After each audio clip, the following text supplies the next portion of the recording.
Maritim kontinen merupakan istilah yang digunakan Ramage untuk mendefinisikan area daratan dan laut yang terdiri dari Indonesia, Malaysia, dan negara sekitarnya di antara 10 derajat lintang utara hingga 10 derajat lintang selatan. Wilayah ini memiliki pembalikan angin musiman yang kuat, disertai dengan variasi curah hujan tahunan, terutama di sekitar ekuator, di mana arah angin dominan adalah baratan selama musim hujan dan angin dominan timuran selama musim kemarau. Maritim kontinen Indonesia merujuk pada daratan dan lautan yang berada di antara 10 derajat lintang utara dan 10 derajat lintang selatan di wilayah Indonesia.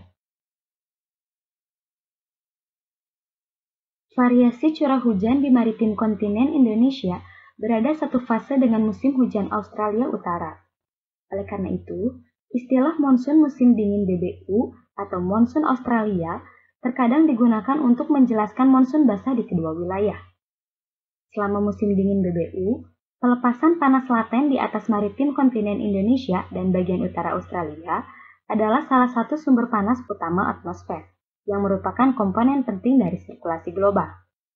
Pada wilayah ini, variasi CH baik secara spasial maupun temporal dipengaruhi oleh variasi lokal seperti kondisi topografi daratan dan laut, variasi interanual seperti ENSO, variasi intramusiman seperti NGO, cold surge, dan sistem cuaca skala sinoptik.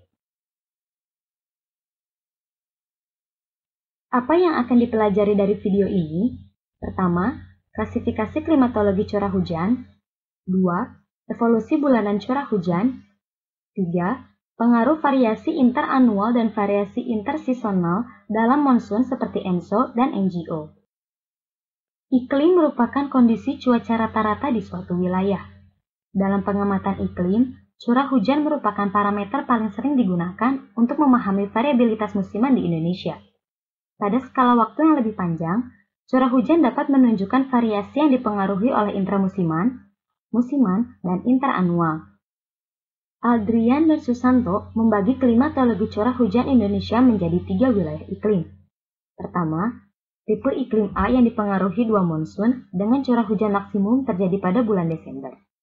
Kemudian tipe iklim B yang memiliki 2 puncak curah hujan yaitu pada bulan Oktober hingga November dan Maret hingga Mei yang diasosiasikan dengan pergerakan ITCZ. Dan tipe iklim C yang memiliki puncak di bulan Juni hingga Juli. Klasifikasi klimatologi curah hujan Indonesia lainnya dibuat oleh Hamada dan kawan-kawan. Hamada menggolongkan klimatologi curah hujan berdasarkan waktu curah hujan maksimum dan dominan siklus yaitu anual atau semi-anual. Berdasarkan kriteria tersebut, didapatkan 5 klasifikasi curah hujan, yaitu tipe A1 adalah wilayah yang memiliki siklus anual dan curah hujan maksimum antara September hingga Februari. Tipe A2 adalah wilayah yang memiliki siklus semi-anual dan curah hujan maksimum antara September hingga Februari. Tipe B1 adalah wilayah yang memiliki siklus anual dan curah hujan maksimum antara Maret hingga Agustus. Tipe B2 adalah wilayah yang memiliki siklus semi-anual dan curah hujan maksimum antara Maret hingga Agustus.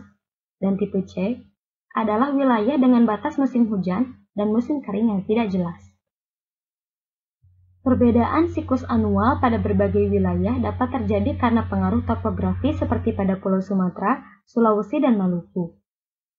Siklus anual yang tidak terlihat atau siklus yang lemah dapat terjadi karena curah hujan terdistribusi secara merata di sepanjang tahun.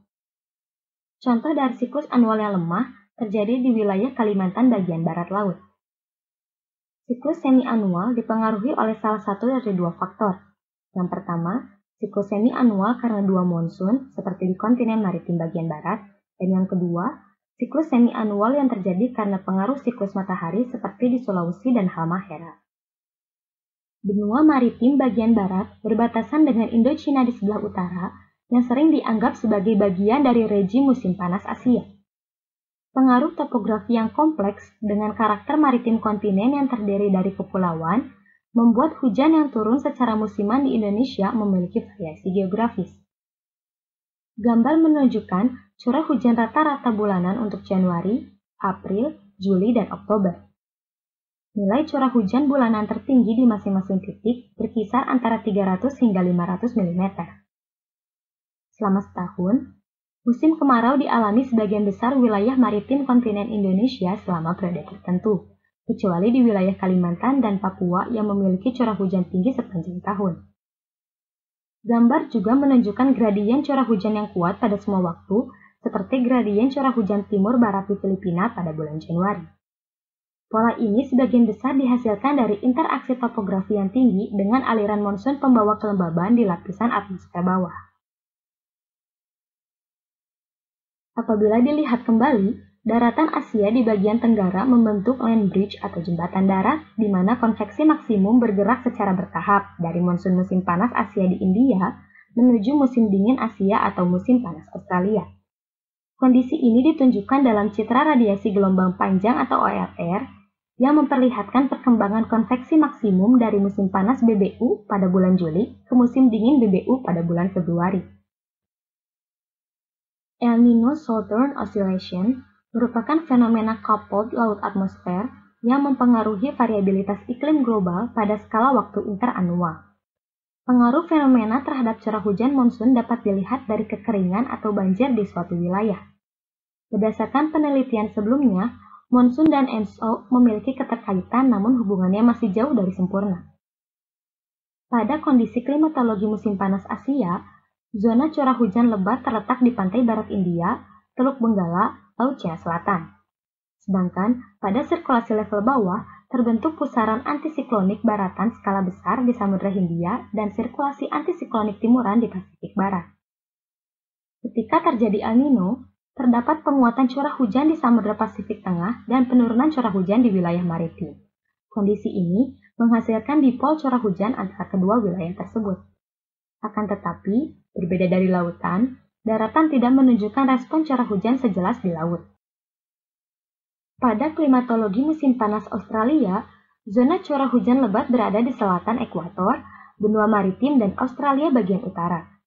Pada sirkulasi lapisan bawah atmosfer, aliran timuran yang berasal dari Pasifik Barat BBU dan Hindia dekat ekuator bergerak menuju selatan di wilayah tepi Pasifik Barat dan Samudra Hindia hingga aliran memuncak di sabuk baratan atau di sekitar 160 derajat bujur timur. Pada saat El Niño, penguatan curah hujan terjadi di Pasifik Tengah, sedangkan penekanan curah hujan terjadi di benua maritim. Kondisi ini mempengaruhi pembentukan dipol sekunder di wilayah Samudra Hindia. Pengaruh El Niño terhadap sirkulasi dapat dilihat dari adanya anomali aliran baratan lapisan bawah atmosfer di Pasifik Tengah, serta aliran timuran di Pasifik Barat dan Samudra Hindia. Madden-Julian Oscillation atau MJO merupakan salah satu mode dalam spektrum variasi intramusiman yang memiliki pengaruh besar di wilayah ekuator dibandingkan mode ISP yang lainnya. Karakter utama dari MJO yaitu propagasi menuju timur yang koheren dalam skala besar. Propagasi ini dapat dilihat dari OLR atau angin zonal. Propagasi ini menyumbang setengah dari variansi band 30-80 hari di wilayah ekuator India, Samudra Pasifik Barat, dan wilayah monsun Australia Indonesia.